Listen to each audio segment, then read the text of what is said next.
How to edit file in the cPanel File Manager. Log into your cPanel account and you will be on this page. Now go to the Files section and click File Manager.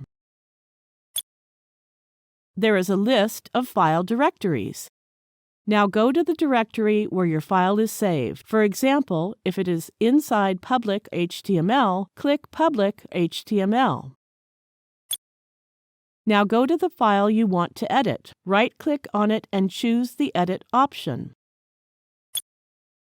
It is an HTML file, therefore click Edit HTML.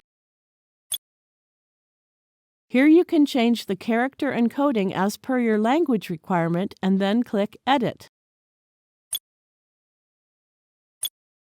The HTML file is open now. Make the changes you want and click the Save button. That's it. We have successfully edited the HTML file. Thank you for watching.